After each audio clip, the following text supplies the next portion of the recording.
Hello everyone, আসসালামু আলাইকুম। আপনারা সবাই কেমন আছেন? আশা করি সবাই ভালো আছেন। আমরা দেখেন কোথায় চলে গেলাম, আমরা বাজারে চলে গেলাম তাল তাল আনতে। তো গ্রামে যখন ছিলাম তাল অ্যাভেলেবেল ছিল, বাজারে যেতে হতো না, কারণ যে কোনো জায়গায় তাল পাওয়া যেত।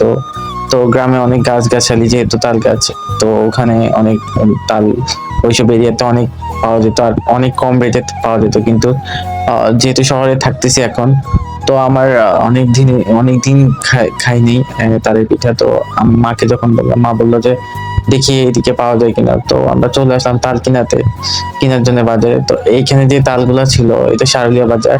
তো এইখানে যে তালগুলা ছিল, এই তালগুলো অনেক প্রাইস বলতেছিল, একটা 100 টাকার উপরে বলতেছিল। তো আমি হাসতেছিলাম যে আমাদের গ্রামে এই তাল 20-30 টাকা করে পার পিস বিক্রি করে। তো তারপরও কি করব, বলে করে 3টা তাল 250 টাকা দিয়ে নিয়ে আসছি। তো এদিক দিয়ে মা তাল চিলাতে ব্যস্ত হয়ে গেছে, কারণ আমার ছেলে খাইতে বলছে, সেজন্য অবশ্যই খাওয়াবে। তো আমার মা ছিলতেছে, দেখেন 3টা তাল। তালের যে স্মেলটা আসলে অনেক বেশি ভালো লাগে। আর আমি এত বেশি পছন্দ করি না, খুব বেশি পছন্দ করি না, মাঝে মাঝে খাইতে ইচ্ছে করে। কিন্তু যেহেতু সিজনাল ফল এগুলো, তো আসলে বলে যা। এই যে দেখেন চাইছে কি করতেছে, মাঝখানে ওর একটি ক্লিপ নিয়ে নিলাম। ও বাইরে থেকে আসছে, দেখেন চুলের ডিউটি করছিল। তো এগুলা দেখেন, চুলগুলো কেমন আলো জ্বলে হয়ে আছে। তো আমার জাইসের জন্য সবাই দোয়া করবেন। ও অনেক দুষ্টামি করে, ওর সাথে একটু শান্ত হয়ে যায়, দোয়া করবেন। আসলে বাচ্চারা দুষ্টামি করবে। তো মা তাহলে ওইটা ছিঁড়তে পারতেছিল না, তো আমি ভাবলাম যে আমি একটু শেয়ার করি, হেল্প করি, যেহেতু আমিও খাবো।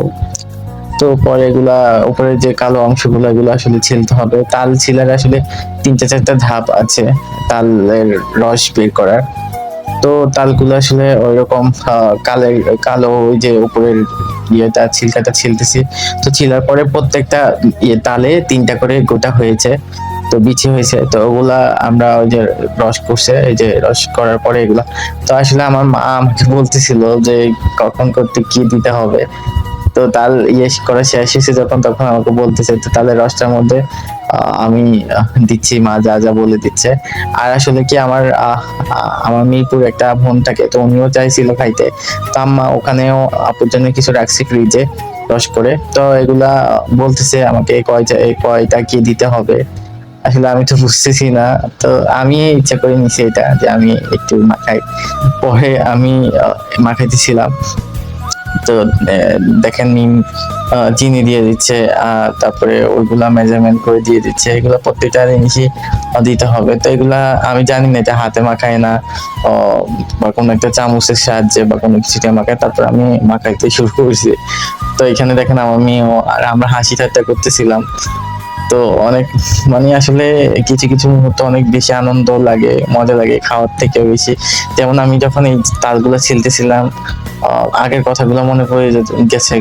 কেন, যখন গোটা গোটা তালগুলা এগুলা যখন বিচিগুলা ছিলে, তারপরে এগুলো আমরা এমনি কাঁচাই খাওয়া শুরু করতাম, মানে কোনো কিছু পিঠা তৈরি না করে এমনি রস খাওয়া শুরু করতাম, তালের রস।